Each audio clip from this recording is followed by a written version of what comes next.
Okay, let's unbox peanut butter. I order November 18 and ship out November 19. And I na-receive ko December 4. So ngayon, time check, alas 5:59, December 11 ng Huwebes.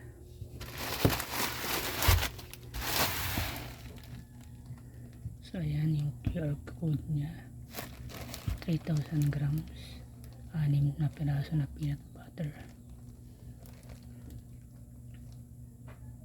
6 na mga piraso ng peanut butter.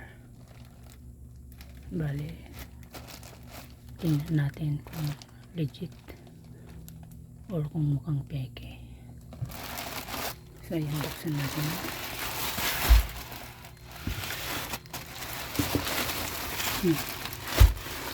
Ngayon ko lang siyang bubuksan pagkatapos ng 5 days.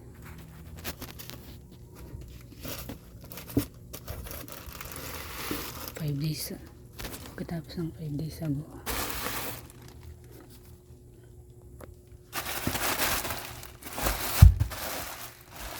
Sana wala siyang ipi. So ayan.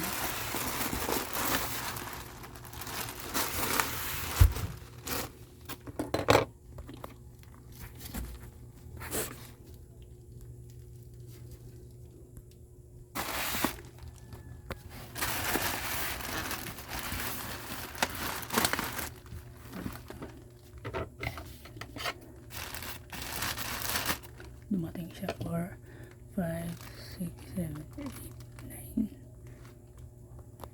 10, 11. Ano pala? 6 days ago. Dumating siya 4. December 4. 5, 6, 7, 8, 9, 10, 11. 6 days ago.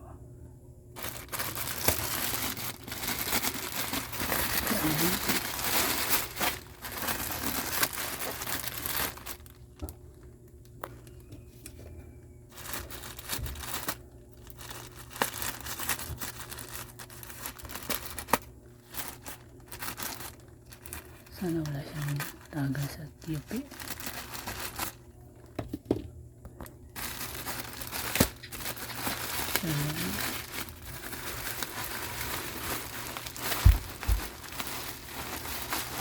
Ang bawat isa ay nagkakalaga ng 129, parang ganun, 129 pesos.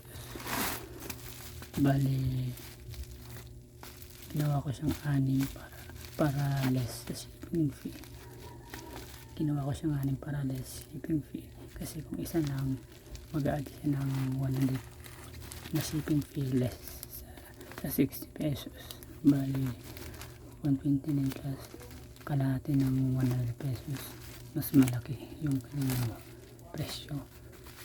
Dapat para 0 shipping fee, 2 yung i-order nyo hanggang 4. Alas 6 na ngayon ng umaga. So yan, alas 6 December 11 ng Huwebes. Isa,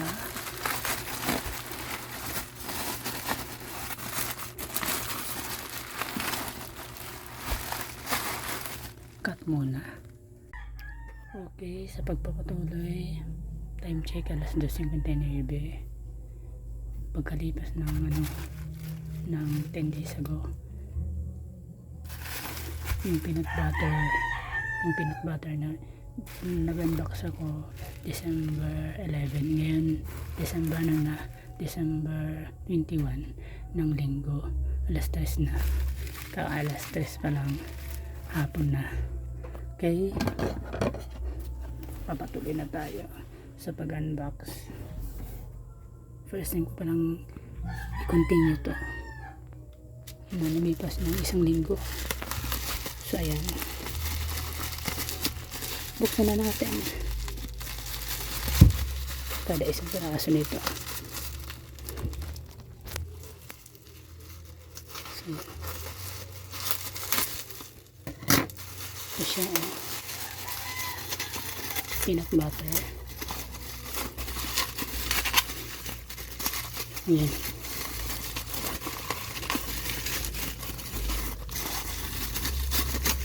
So ayan ang muna. Baka mababa yung video. Ayan.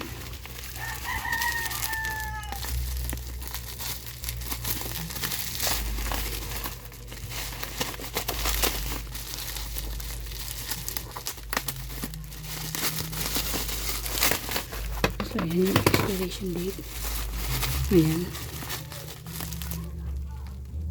2010-2026. Ito rin.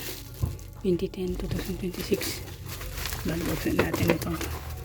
Ayan. Nagbaburp ako. Yan yung burp. Busog. So ayan, buksan natin ang peanut butter. Umipas muna ng isang linggo or 10 days. Ay, baliktad yung pagka-open ko. Ito, peanut butter to. So ayan.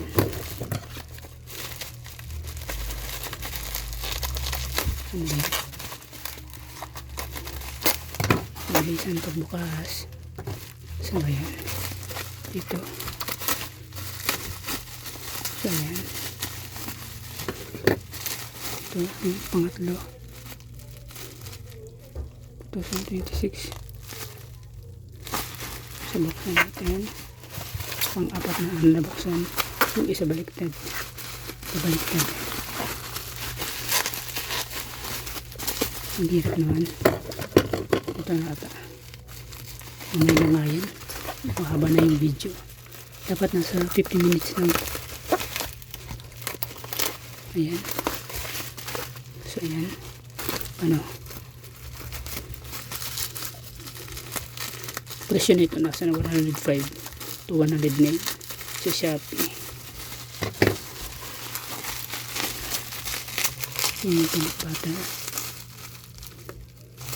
Sana hindi siya mamantika, hindi siya sobrang tamis na parang sugar lang. Gusto ko sakto lang yung tamis niya. So ayan, peanut butter na baliktad, pang-anim na bukas. Pang-anim na bukas. Ayan. So ayan.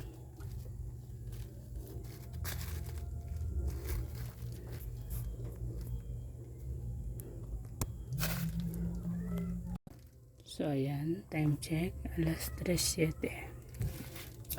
Ayan, may UP siya. Ang brand niya, Michael's Peanut Butter. Yung presyo nito nasa 99 hanggang 105. Sa ibang store, 109, depende sa store. Pag bumili ka, may shipping fee yan na 100 less 60. Plus siya sa 99 or kung 105 ang bili nito, yung natitira na 40 pa plus siya. Bali, pag linas siya, mas malaki siya. Dapat dalawa yung ordering ninyo or tatlo. Hala, mantika siya oh. Anong klaseng peanut butter?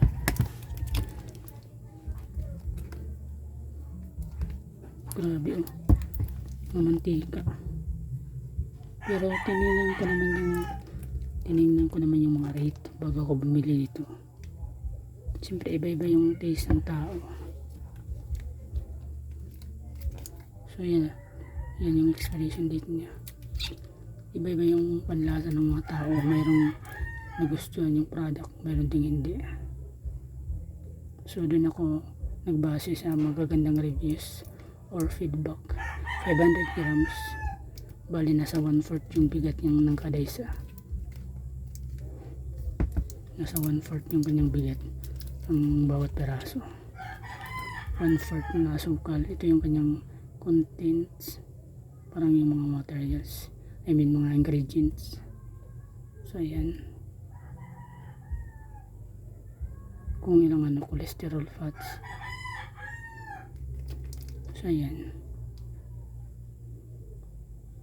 Sabi dito, peanut sugar, salt, vegetable oil, and buttermilk. Yung kanyang mga ingredients ay nandito. Yan. So yan. Yun lang guys. Medyo, ewan ko, hindi ko pa natitikman. Pero, base sa mga magagandang feedback, dun ako nagbase, hindi sa mga negative comment. Kasi yung iba nagpo 4 star, 3 star kapag may yupi. Yung iba sabi nila lasang ipis daw. Binigla ko yung yung pag-order ko, ano tawag dito, marami, sinagad ko para hindi sayang shipping fee. Kasi baka magustuhan ko, bali at least marami akong na-order, 6. Kung hindi ko magustuhan, tatapon lang to. Thanks. Yun, mayaman ka sa pera. Hindi, tatry natin to, baka magustuhan ko lang. I think hindi naman to lasang ipis, kasi yung iba yung comment lasang ipis do. So yun lang, 6 na peanut butter. Ilan yung yupi? Ito, walang damage, okay siya. Ayan yung expiration date nya. Tapos isa, walang yupi. Ito, walang yupi din. 2. Iwalay natin yung may yupi. Yung walang yupi, 3. Ito yung pang-4.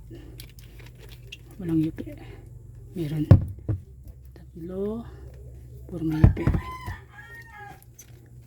3 yung walang yupi.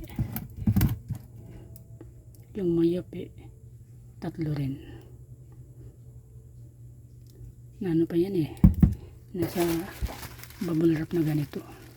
Nakita nyo naman kanina. So yun lang muna guys. Sana hindi siya lasang ipis. I think kailangan ko pang painitin to.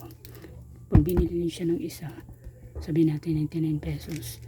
Yung shipping fee nito 100 pesos minus 60, bali may natitira na 40. Pag binili ninyo ito ng 99 ipa-plus sa 40, medyo malaki-laki. Dapat kapag bumili kayo nito, kung titikman nyo lang, baka hindi nyo magustuhan, pwede rin isa, pwede rin 2. Yun lang muna guys. Bye, see you in my next video vlog.